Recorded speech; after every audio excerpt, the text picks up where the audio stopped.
Details లోకి వెళ్తే తండ్రి సీఐ కావడంతో తనయుడు రెచ్చిపోయాడు. మా నాన్న కాకి, నాతో పెట్టుకుంటే అంతు చూస్తాను అంటూ అత్యుత్సాహం చూపించాడు.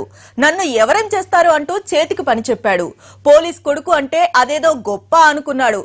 తాను చేసింది ఎవరూ ప్రశ్నించరని అనుకోని చెలరేగిపోయాడు. నానా బీభత్సవం సృష్టించాడు.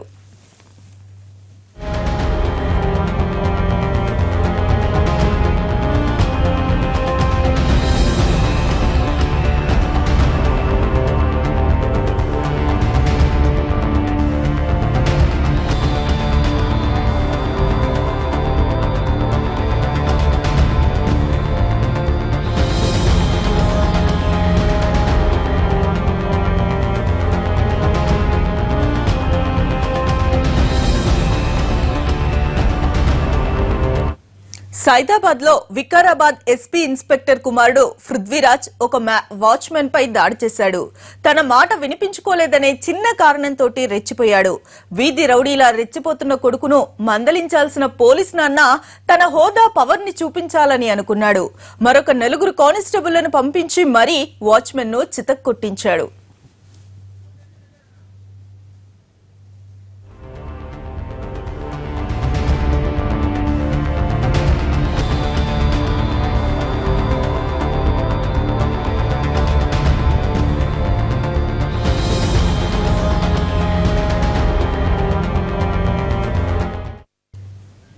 బాధితుడి ఫిర్యాదు మేరకు వికారాబాద్ సీఐ వేణుగోపాల్ రాజ్, అతని కుమారుడు పృథ్వీరాజ్ సహా మరొక 4 కానిస్టేబుళ్లపై ఐపీసీ సెక్షన్లో 448, 323, 506 కింద కేసులు నమోదయ్యాయి.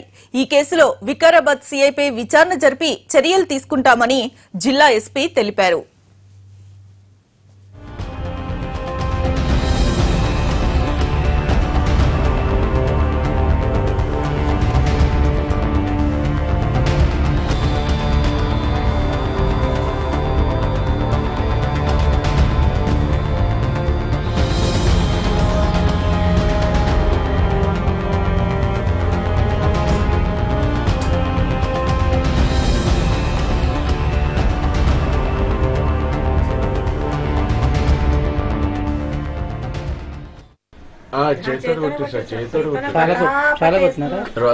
ఒక తీరుగా కొడుతున్నా సార్.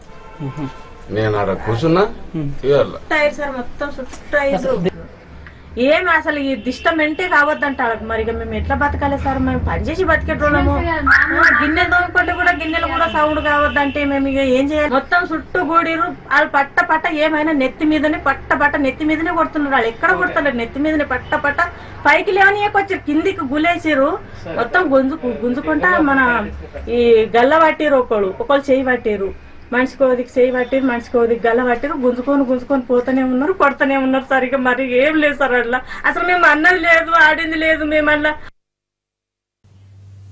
నిన్న అసలు ఏం జరిగింది? వాచ్మెన్ అమృత్ ను పోలీసులు ఎందుకు కొట్టారు? దీనిపై అపార్ట్మెంట్ వాసులు ఏమంటున్నారో మా ప్రతినిధి రాధాకృష్ణ పూర్తి డీటెయిల్స్ మనకు అందిస్తారు. ఓటు రాధాకృష్ణ. మమత, ఓవైపు ప్రభుత్వం ఫ్రెండ్లీ పోలీసింగ్ పేరుతో ప్రజలకు పోలీసులు దగ్గర కావాలి, పోలీస్ స్టేషన్కు నిర్భయంగా వచ్చి కంప్లైంట్ ఇవ్వాలంటూ ఒకవైపు ప్రభుత్వం పోలీసులకు సకల సౌకర్యాలు కూడా కల్పిస్తుంది. మరోవైపు డిపార్ట్మెంట్లో ఉన్న కొంతమంది చేసే పనులు మొత్తం ఆ డిపార్ట్మెంట్ మొత్తానికి కూడా చెడ్డ పేరు తీసుకొచ్చే విధంగా తయారైంది. వికారాబాద్లో స్పెషల్ బ్రాంచ్లో సర్కిల్ ఇన్స్పెక్టర్గా పనిచేస్తున్న వేణుగోపాల్ రాజ్ కొడుకు పృథ్వీరాజ్ నిన్న సైదాబాద్ కరణ్బాగ్లోని డిబిఆర్ అపార్ట్మెంట్ వాచ్మెన్ అమృత్ పైన దాడి చేయడం జరిగింది. అసలు అతను ఎందుకు దాడి చేయాల్సి వచ్చింది అనేది ఒకసారి మనం ముందుగా అమృత్ని అడిగి తెలుసుకుందాం. అమృత్ ప్రస్తుతం మనతో పాటు ఉన్నారు. అలాగే అతనికి మద్దతుగా అపార్ట్మెంట్ వాసులంతా కూడా అతనికి మద్దతుగా నిలబడ్డారు. ముందుగా మనం అమృత్ తోటి మాట్లాడుతాం. అమృత్, అసలు ఎందుకు పృథ్వీ ఎందుకు నిన్ను కొట్టడానికి వచ్చారు? అసలు ఏం జరిగింది?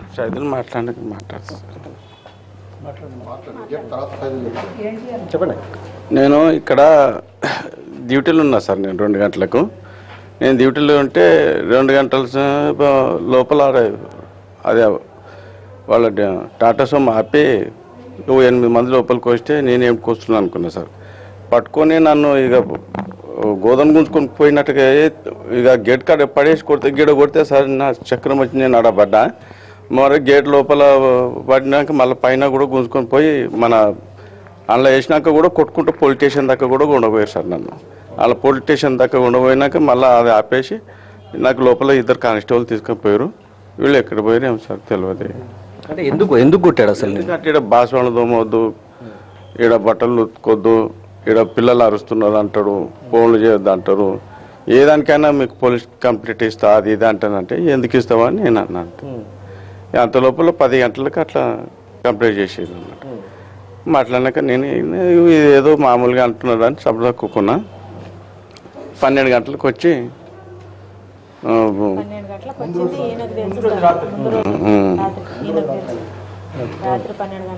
చెప్పండి. వస్తే అంత లోపల మా సార్ వచ్చి ఏదో పొద్దున పంపిస్తా పో అని అన్నాడు. మళ్ళీ ఏదో అంటున్నారు అని గమ్మన ఊకున్నా సార్. 2 గంటలకు నాకు పట్టుకపోయి కొట్టారు సార్. అంతే సార్. అప్పుడు మీరు చూసారమ్మా ఎంతమంది ఉన్నారు? మీరు అమృత్ భార్య, మీరు అంటే అప్పుడు ఎంతమంది ఉన్నారు? రాగానే కొట్టారా లేకపోతే ఏమన్నా అడిగారా? వస్తేనే కొట్టారు సార్. అసలు అడిగే సమస్యనే లేదు. అసలు ముగ్గురం మాట్లాడుకోవటం నిలబడితే నేను లేచి నిలబడ్డా. వీళ్ళిద్దరు కుర్చీల మీద కూర్చున్నారు. ఇంకో కారు డ్రైవర్ ఈయన 2 కుర్చీల మీద కూర్చున్నారు. కూర్చున్న సరికల్లా నేనేం చేసిన వాళ్ళకి చూడంగానే ఎవరో వస్తున్నారు, చాలా మంది వస్తున్నారు అంటే వాళ్ళు మామూలు డ్రెస్సులు వచ్చారు. ఎవరో వస్తున్నారు, చాలా మంది వస్తున్నారు సరికి వీళ్ళు లేచి ఎవరని ఎవరు కావాలి సార్ అని ఈయన ముందుకు పోయిండు. మేము వెనకాల ఉన్నాం, ఈయన ముందుకు పోయిండు. కథ ఇక అంతే. ఇక ఆయన అక్కడ ముందుకు నిలబడ్డాడు, గేట్ పక్కన నిలబడి ఆడే గడ్డమోడే కొట్టురని ఆయన అక్కడి నుంచి చేస్తున్నాడు.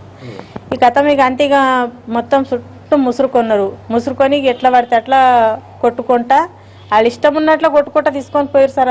ఏదో మన దొంగతనం చేసిన కూడా అంత పూర్తిగా కొట్టరో అట్లా ఇష్టం ఉన్నట్లు కొట్టుకొని పోతుంటే నేను అడ్డం వెళ్తే నన్ను నూకేస్తే నేను ఆడ కార్ కాడ పడ్డాక లేచి కూడా మళ్ళీ నేను అక్కడ గేట్ వరకు పోయి ఎందుకు కొడుతున్నారు సార్, మా సార్ వాళ్ళకన్నా అడుగురు సార్ అని నేను పోతే కూడా నన్ను నెట్టేసారు.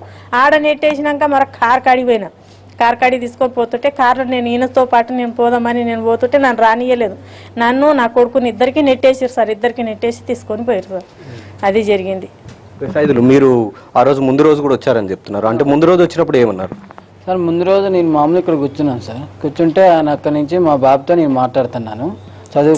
చదువుకున్నానని చెప్తుంటే ఆయన అన్నారు కదా ఎవరో అక్కడ న్యూసెన్స్ అవుతుంది అన్నారు. అంటే నేను అన్నా సార్ నేను మా దాంట్లో మేము మా బాబుకి చెప్పుకుంటున్నాం, మీరు మీ పిల్లలు చెప్పుకుంటారు కదా మమ్మల్ని చెప్పుకొనిరా అనేసి నేను అన్నా. అనగానే అమృత అన్న వచ్చాడు. వస్తే అంతకుముందు 3 సార్లు జరిగిందన్న, ఇట్లాగే అంటున్నారు, న్యూసెన్స్ కేసు పెడతా అంటున్నారు, మరేంటి మన పరిస్థితి, ఎప్పుడు చూసినా అలాగే అంటాడు, మరి ఇక్కడ ఏం చేసుకోవద్దా అనేసి అనగానే అమృత అన్న ఏమన్నాడంటే మన దాంట్లో మనం చేసుకున్నాం, మిమ్మల్ని ఏమన్నాం సార్ అనేసి గట్టిగా అన్నాడు. నేను లోపల అనగా నువ్వు ఇక్కడే ఉండు, ఒక 10 నిమిషాల్లో నేను పోలీసులు వచ్చి కంప్లైంట్ ఇస్తా, పట్టకపోతారు అది అన్నాడు. మేము ఎక్కడ పోతారు, ఇక్కడే ఉంటాం, మేము అడిగి పోవనేసి మేము అన్నాం. మేము అనే లోపు మా సార్ వచ్చారు. మా సార్ వస్తే వాళ్ళు మేము మాట్లాడుతుంటే సార్ అన్నారు కదా ఏదైనా ఉంటే సార్ రేపు పొద్దున్న మాట్లాడదాం అనేసి మా సార్ అన్నారు. అన్న తర్వాత అందరం వెళ్ళిపోయాను సార్. వెళ్ళిపోయిన తర్వాత మళ్ళీ నైట్ 12ంటికి అందరు పడుకున్నాక వచ్చారు సార్. నాది నైట్ డ్యూటీ, నేను అక్కడే ఉన్నాను. పెడితే గేట్ వేసాను, గేట్ తీయలేదు. నేను మా సార్ కాడికి వచ్చాను. మా సార్ కాడికి వచ్చి లేపుకొని వచ్చేలోపు గేట్ తీసుకొని లోనికి వచ్చారు. మొత్తం 5గురు వచ్చారు సార్. 4 కానిస్టేబుల్ అను ఆయన సార్తో 5గురు వచ్చారు. 5గురు వచ్చేలోపు మా సార్ వాళ్ళు వచ్చారు. మా సార్ వాళ్ళు వస్తే మాట్లాడి పంపించేశారు. ఏమంటే రేపు మాట్లాడదాం రండి అనేసి అంటే సరే అని వెళ్ళిపోయారు. వెళ్ళిపోయిన తర్వాత మళ్ళీ వాళ్ళు రాలేదు సార్. మా సార్ వాళ్ళు వెళ్దామని అనుకుంటున్నారు, భోజనం చేసి వెళ్దాం అనేసి మధ్యాహ్నం అనుకునే లోపు వీళ్ళు సార్ వాళ్ళు అప్పటిదాకా కిందనే ఉన్నారు. అలాగే వ్యాన్ 4 సార్లు అటు ఇటు తిరిగింది సార్. తిరిగిన తర్వాత మేము అన్నానికి వచ్చి నేను నైట్ చూసి పడుకున్నా. సార్ వాళ్ళు పైకి వెళ్ళారు, ఈయన డ్యూటీలో ఉండు. రావటం మొత్తం డ్రైవర్తో 8 మంది ఉన్నారు సార్. దాంట్లో సివిల్ డ్రెస్లో మొత్తం ఉన్నారు, 2 సైదాబాద్ కానిస్టేబుల్ అంట ఈ డ్రెస్లో ఉన్నారు, పోలీస్ డ్రెస్లో ఉన్నారు. వచ్చేసి కొట్టుకుంటూ తీసుకెళ్తూనే ఉన్నారు.